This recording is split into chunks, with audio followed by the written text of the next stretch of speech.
Hello everyone, welcome back to Car Fix, and once again we're back doing a repair in the house. As you can see, this is my main bathroom toilet, and if you can just see there is constantly water running from the fill chamber and out of the flush and down the toilet bowl. So what this indicates is that the float mechanism has failed. It's probably got a broken diaphragm or something, and water's constantly leaking through it instead of it stopping when it's full. So to get to that and check it, you need to take the top of your toilet off. I've already unscrewed this, but mine's a screw on one, yours might be clip on, just pull out. But you need to take your switch out of the top and then take the top of your bowl off. As you can see there, that's the float mechanism for filling up the water. And then when you flush using the flush, that clears the water. And once this float goes up and is floated, it should stop. But as you can see, even if I pull it right to the top, you can still hear it leaking water. So what I need to do is drain out the pan, turn the water supply off, remove that and replace it, and we'll see what was up with it if we can. So to start off with, you'll need a flathead screwdriver, and you'll need to find where your water supply is for your toilet. Luckily for me, mine is right next to my toilet, so I can just put the screwdriver in, twist, and I should be able to hear that the water has stopped. So from here, I'll just flush the toilet to get rid of most of the water.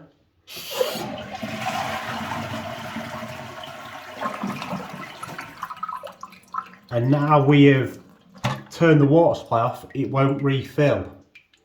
We're going to have to take this out, so any remaining water in the bottom will leak out if you don't get rid of it. So what I'm going to do is just sponge it out, or use a cloth to drain it out. So as you can see, there's a bit of water in the bottom. I'll just get a cloth, a sponge, whatever I can find. Can't find my cloth, here it is. Just put it in the bottom, it'll soak the water up. Because you want this as dry as possible, because all this water will leak out the bottom.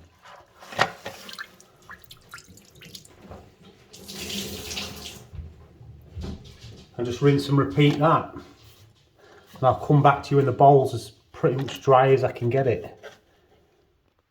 Right, so this next bit's quite hard to show you, but the float mechanism is held in by the plastic bolt at the top, which you need a spanner that's big enough to be able to get around there, and obviously in the small gap that's between your toilet and the wall.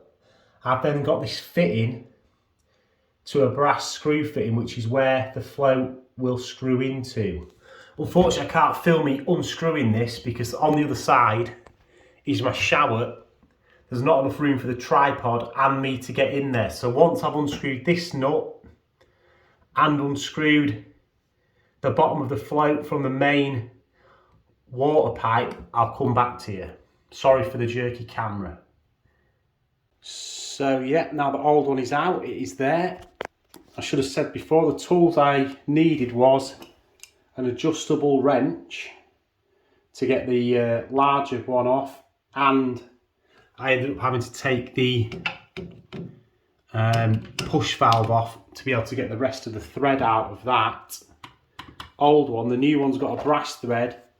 I'm also going to put some PTFE tape on it to stop it from leaking. And if we have a look inside the bowl, you can see now there's the hole where it used to be. So how this works is, you have your float valve, you put the rubber washer on the inside, always on the inside. The thread comes through, screws into your water main, and then you have the big white top nut to screw this tight to your toilet basin. So this is tapered, look, so the tapered end goes into the cavity of the toilet bolt, and then you slide your new float through. It won't focus. So through the gap, and there you go. Then you screw it into your mains. It's a tight fit, very difficult to do with one hand again. So that goes into there, comes out the bottom. New top nut goes on, and then the float into your mains water pipe, and I'll come back again once I've done that. Right, so here we go everyone, with it now screwed and bolted up. The top nut is securely holding it to the basin to keep the water from leaking from the basin. You can see the PTFE tape, and then the brass nut and push fit valve.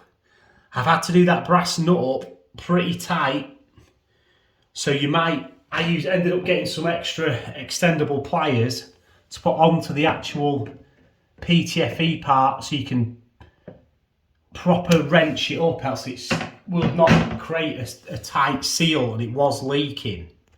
So as you can see from there, I've had to really crank that up. The problem is my copper pipe doesn't reach all the way to there, so it's got that push valve as like an extension to get it there. And there's a rubber seal in that brass nut that really needs to be clamped to the bottom of the flush float valve. As always, when I'm doing a job, something that should take 10 minutes takes me 45 because there's always a complication. But anyway, if I turn my water back on down here, we should hopefully now see no leaks. There you go, on full blast, you can hear it. We've got no leaks there. And if we come up here, you can see it filling. And once it gets to the top, it should obviously stop filling. But what I'm going to do is show you what was wrong with the old one while that's happening. So simply, oops, I apologise for not doing this on a tripod, but it's really hard to film in a bathroom.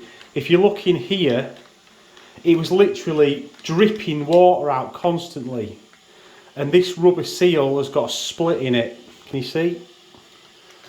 There, look, it's split, so it's constantly leaking water through. So whatever you did, tightening or loosening that nut to get a higher or lower flow, it would always leak water. So one tiny rubber seal makes that useless, as is always the case with this kind of thing. But as you can see now, it's filled and has stopped. And if I just get rid of these tools, excuse the bang, boom, you can now see, if we go back to the basin, there's no leak and it's perfectly quiet. So that is now all repaired. And yeah, you can just put the top back on, screw the buttons back on. Just got a thread, you screw it in, I'll give it a bit of a clean before I put it back. And that's the end of that. Another video for Carl Fix. Hit the like, favourite and subscribe. The DIY jobs around the house keep coming as I've got a new house, and yeah, they're never as straightforward as they seem to be. So hit me up with some love, and I'll see you on the next one. Bye.